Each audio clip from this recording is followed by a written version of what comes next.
అయిపోతున్నాడు. ప్రియ సహోదరి సహోదరులు, దయచేసి జ్ఞాపకం చేసుకోండి. మనం తప్పు చేసినప్పుడు ఏమీ కాదులే అనే భావన, మనం మోసం చేసినప్పుడు ఎవరికీ తెలియదులే అనే ఉద్దేశం, మనం పాపం చేసినప్పుడు బయటపడదులే అనేటటువంటి భ్రమ సైతాను కల్పిస్తాడు. కానీ మనుషుల దృష్టిలో మంచివాడిగా కనిపించవచ్చు, ఆత్మీయుడిగా కనిపించవచ్చు, పరిశుద్ధునిగా అనిపించవచ్చు. నువ్వు చేసే తప్పులేమి బయటపడకుండా బహు జాగ్రత్తగా దాచేసేయచ్చు. కానీ దేవుని దృష్టిలో నువ్వు చేసే ఏ పాపము కూడా దాగదు అనే వాస్తవం మర్చిపోకండి. మనిషి శిక్షిస్తాడేమో అని భయపడుతున్నావు, కానీ అంతకంటే భయంకరంగా శిక్షించగలవాడు ఎవరు చెప్పండి? ప్రపంచాన్ని పరిపాలించే దేవుడు. ఆ దేవుడు శిక్షిస్తే తట్టుకోగలిగిన వాళ్ళు ఎవరండి? కాబట్టి మనం భయపడాల్సింది మనిషికి కాదు, వాస్తవంగా మనం భయపడాల్సింది దేవునికి. ఆ రోజు జరిగింది ఏమిటంటే, యాకోబు పారిపోతున్నాడు. తనకు అర్థమైపోయింది నేను చేసింది తప్పు. ఆ తప్పు వల్ల ఇప్పుడు నా వాళ్లకు నేను దూరం అయిపోయాను. మరొక విషయం, ఇస్సాకు బహు ధనవంతుడు. 26వ అధ్యాయము 12-13 వచనాలు. ఇస్సాకు ఆ దేశమందున్న వాడై విత్తనము వేసి ఆ సంవత్సరము 100 ఫలము పొందెను. యెహోవా అతనిని ఆశీర్వదించెను గనుక ఆ మనుష్యుడు గొప్పవాడాయను. అతడు మిక్కిలి గొప్పవాడు అగు వరకు క్రమముగా అభివృద్ధి పొందుచూ వచ్చెను. ఏమర్థమైంది మీకు? ఇస్సాకు బహు గొప్పవాడు, గొప్ప ఆస్తిపరుడు, ఐశ్వర్యము గలవాడు. ఆ ఇస్సాకు పుట్టినవాడే యాకోబు.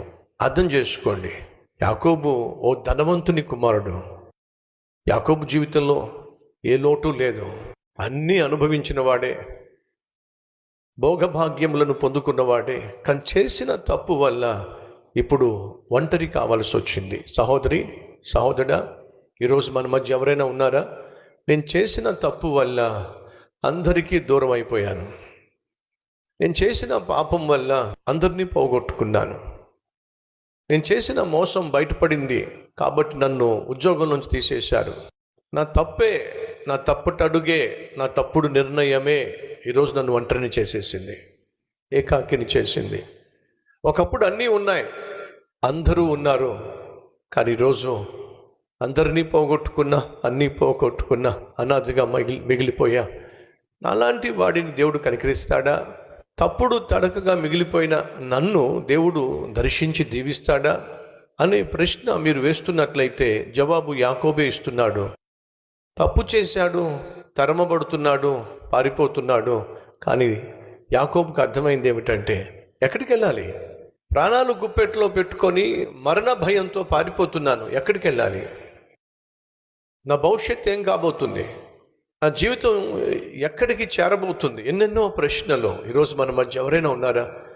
అయ్యా, నా జీవితంలో చాలా ప్రశ్నలు, ఎలా నా బిడ్డలను చదివించుకోవాలి అర్థం కావట్లా, అయోమయం, అనారోగ్యంతో అల్లాడిపోతున్నాను, ఎంతమంది డాక్టర్ల దగ్గరికి వెళ్ళినా, ఎన్ని మందులు వాడినా రోగం మాత్రం తగ్గటం లేదు, అంతా అయోమయంగా ఉంది, అస్తవ్యస్తంగా ఉంది. ఎలా ముందుకు సాగాలో నాకు అర్థం కావట్లా, పూట ఎలా గడుస్తుందో నాకు అర్థం కావట్లా, ఉద్యోగం ప్రమాదంలో పడింది, తీసేస్తానంటున్నారు, ఎలా కుటుంబాన్ని పోషించుకోవాలో అర్థం కావట్లా, ఎగ్జామ్స్లో ఫెయిల్ అయిపోయాను, ర్యాంక్ వస్తుందని ఆశించి భంగపడిపోయాను, ఎలా భవిష్యత్తును ఎదుర్కోవాలో నాకు అర్థం కావట్లా. నా కుటుంబంలో చాలా సమస్యలు ఉన్నాయి, నా బిడ్డలతో సమస్యలు ఉన్నాయి, భర్తతో సమస్య ఉంది, భార్యతో సమస్య ఉంది, బంధువులతో సమస్య, ఏమిటో నా జీవితం అంతా సమస్యల వలయంలో చిక్కుకుపోయింది. ఎలా నేను బయటపడగలను?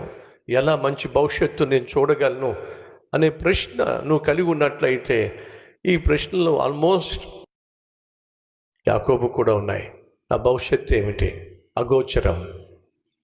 అటువంటి సమయంలో యాకోబుకి ఎవరు జ్ఞాపకం వచ్చారంటే, దేవుడు జ్ఞాపకం వచ్చాడు.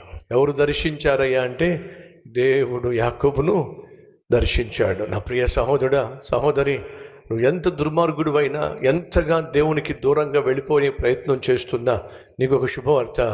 ఏమిటి? నీ పట్ల ఆయన కలిగి ఉన్న ప్రేమ ఇంత కూడా తగ్గలేదు. నీ పట్ల ఆయన కలిగి ఉన్న ఉద్దేశాలు ఏమీ మారలేదు. ఏదో విధంగా నిన్ను తన వైపుకు ఆకర్షించుకోవాలని, ఏదో విధంగా తను నిన్ను చేర్చుకోవాలని ఆశపడుతూనే ఉన్నాడు. అదే జరిగింది. దేవుడు ఆ రాత్రి యాకోబుని దర్శించాడు. అప్పుడు యాకోబు అంటున్నాడు, ఏమంటున్నాడో చూద్దాం రండి. నేను తిరిగి నా తండ్రి ఇంటికి క్షేమముగా వచ్చినట్లు దేవుడు నాకు తోడై ఉండి, మొదటిగా ఏం కోరుతున్నాడంటే, అయ్యా నన్ను తిరిగి ఇంటికి చేర్చు. మనం సాధారణంగా ఇంట్లోంచి బయటకు వెళ్తాం కదా, ఇంటిలో నుంచి బయటకు వెళ్ళి తిరిగి ఇంట్లోకి వస్తున్నామంటే ఖచ్చితంగా భార్య కావచ్చు, బిడ్డలు కావచ్చు, భర్త కావచ్చు, ఇంట్లోంచి బయటకు వెళ్తూ వెళ్తూ గ్యారెంటీ ఇవ్వగలరా? ఇదిగో నేను ఖచ్చితంగా నేను తిరిగి వస్తాను. భర్త చెప్పగలరా? భార్య చెప్పగలరా? బిడ్డలు చెప్పగలరా? లేదండి. ఇంట్లోంచి నువ్వు బయటకు వెళ్ళావు అంటే తిరిగి ఇంటికి రావడం అనేది నో గ్యారెంటీ. యాకోబు ఏమంటున్నాడు తెలుసా? ప్రభువా, నన్ను నువ్వు నా ఇంటికి క్షేమంగా చేరిస్తే, నా ఇంటికి, తండ్రి ఇంటిని తన ఇల్లే కదండి, నా ఇంటికి నన్ను క్షేమముగా చేర్చినట్లయితే. ప్రశ్న, మీ ఇంటికి మీలో ఎంతమంది క్షేమంగా చేరారో చూపిస్తారా? దేవుడు నిన్ను క్షేమంగా ఇంటికి చేర్చాడు అంటే అది అద్భుతమా కాదా? చెప్పండి, అద్భుతమేనా? అప్పుడు ఏం చేయాలి మనం? మీరు ఇంటికి వచ్చిన వెంటనే, సహోదరి సహోదరులు, మీరు ఇంటికి వచ్చిన వెంటనే ఓ పని చేయండి. కొంతమంది ఇంటికి వచ్చిన వెంటనే భార్య మీద అరుస్తారు, పిల్లలేమో అమ్మ మీద అరుస్తారు, భార్య ఏమో భర్త మీద అరుస్తుంది. ఇవన్నీ మానేసేయండి. ఫస్ట్ ఇంటికి వచ్చిన వెంటనే 2 చేతులు జోడించండి, మనస్ఫూర్తిగా, ప్రభువా నన్ను క్షేమంగా ఇంటికి చేర్చినందుకు నీకు వందనాలు నాయనా, ఈ దినమంతా కాపాడినందుకు నీకు స్తోత్రాలయ్యా. 2 చేతులు జోడించి మనస్ఫూర్తిగా దేవుణ్ణి మీరు స్తుతించండి. మీ జీవితంలో గొప్ప మార్పును చూస్తారు.